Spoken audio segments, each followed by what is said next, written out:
Advocate हैं और आज जिंदल साहब हमारे साथ सुबह भी हमारे दर्शकों को उन्होंने अपडेट किया था इस आदेश जब रिलीज हो रहा था।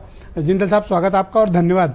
मैं आपसे समझना चाहता हूं कि ब्रीफ में हमारे दर्शकों को ये बताएं कि इस ऑर्डर में क्या निर्देश सुप्रीम कोर्ट की तरफ से दिए गए हैं और अब कौन सी प्रक्रिया का पालन करके ही किसी के अवैध निर्माण पर बुलडोजर चलेगा और वो प्रक्रिया कैसी होगी और अगर गलत होता है तो कौन फंसेंगे इसमें।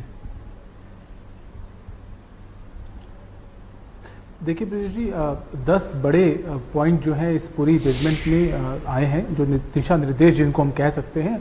और आर्टिकल 142 जो कि एक स्पेशल पावर है हमारे सर्वोच्च न्यायालय के पास, जिसमें वो किसी आदेश को एक कानून की तरह लागू करा सकते हैं। सारे आदेश कानून नहीं होते सर्वोच्च न्यायालय के, लेकिन इस आदेश के अंदर जो डायरेक्शन दी गई है वो एक कानून का रूप लेंगी, जो कि आर्टिकल 142 इंडियन कॉन्स्टिट्यूशन के अंदर दिया गया है। ऑर्डर के अंदर भी बड़ा स्पेसिफिकली लिखा गया है आज कि अंडर 142 हम लोग इस डायरेक्शंस को दे रहे हैं और पूरे भारतवर्ष में पैन इंडिया बेसिस के ऊपर ये डायरेक्शंस लागू की गई हैं। हमारे यहाँ दिक्कत एक थी कि अलग अलग म्यूनसिपल लॉज सब स्टेट के अपने अपने हैं, तो उसको लेकर सबकी अलग अलग प्रक्रिया थी। उत्तर प्रदेश की बात करें तो उत्तर प्रदेश में एक एक्ट है, उत्तर प्रदेश डेवलपमेंट एक्ट, जिसके अंदर प्रोविज़न है कि आप बिना नोटिस दिए भी किसी का घर तोड़ सकते हैं। ये एक बहुत बड़ी बात है। आप जजमेंट में देखें तो एएसजी तुषार मेहता जो हैं उन्होंने उस एक्ट का जिक्र भी उस समय पे जब उनसे सजेशन मांगा गया तो उन्होंने वो सब एक्ट जो है वो मेंशन भी किया था।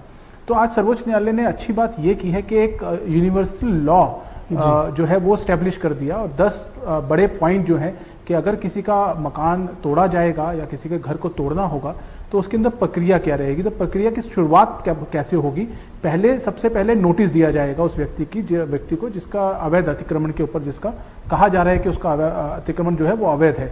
उस नोटिस के बाद जब प्रक्रिया पूरी होगी तो 15 दिन का समय कम से कम उसको एक और नोटिस दिया जाएगा और उसको ये डिफाइन किया जाएगा कि उसके मकान में कौन सा एरिया कहां पर कहां तक अवैध है और क्या वो कंपाउंड हो सकता है या नहीं हो सकता। कंपाउंडेबल वो प्रॉपर्टी होती है जिसको आप कुछ जुर्माना देके उसको रेगुलाइज करा सकते हैं, मतलब कि उसको तोड़ा नहीं जाएगा।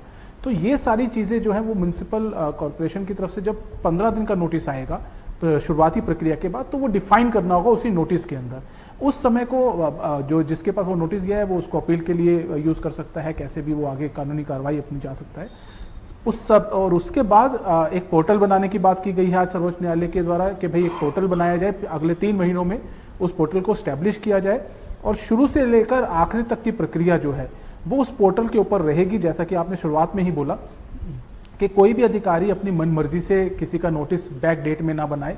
इस तरीके की पारदर्शिता लाने के लिए कहीं ना कहीं बहुत बड़ा स्टेप है। उसके बाद जो अधिकारी कार्रवाई करेंगे उन अधिकारियों की, चाहे वो डीएम हो, चाहे वो म्युनिसिपल कॉर्पोरेशन के अधिकारी हों या फिर पुलिस के अधिकारी हों, सबकी वीडियोग्राफी की जाएगी जो भी मौके पे मौजूद होंगी। तो ये बहुत बड़ी बात है। अब जिले में कहीं भी बुलडोजर की कार्रवाई होनी है तो एक नोडल अफसर नियुक्त किया जाएगा जिला अधिकारी के अधीन या डीएम कर सकता है, सबकी वीडियोग्राफी होगी, पूरे प्रोसीजर को पूरा किया जाएगा। इतना रिस्क कौन लेगा भाई साहब, अब तो मुश्किल है किसी का तोड़ना। देखिए नहीं ब्रिजेश जी, देखिए मुझे लगता है कि कानून न्याय संगत कार्रवाई होनी चाहिए और बात जिम्मेदारी लेने की, तो देखिए अगर अवैध अतिक्रमण है तो उसके बाद कार्रवाई होनी चाहिए और कानून बनाया इसीलिए गया है कि उसको फॉलो किया जाए। रेस्पॉन्सिबिलिटी, जिम्मेदारी तो अधिकारी की होती ही है। अगर जैसा कि हमने देखा है कि 25 लाख का जुर्माना जैसे राज्य सरकार के ऊपर लगा दिया गया उत्तर प्रदेश में, तब वो वसूला किससे जाएगा। तो वो भी एक बड़ी चीज है कि सिर्फ राज्य सरकार उसके लिए लायबल होगी, क्या राज्य सरकार वो अधिकारियों से वसूलेगी जो उनके अधिकारी थे। तो कहीं ना कहीं जिम्मेदारी एंड ऑफ द डे उसी व्यक्ति की होती है जो ऑर्डर को इंप्लीमेंट कर रहा है। बहुत शुक्रिया जिंदल साहब, हमारे साथ बने रहिएगा। इस चर्चा को हम आगे बढ़ाएंगे। सुशील दुबे जाने माने पत्रकार हमारे साथ इस कार्यक्रम में मौजूद हैं।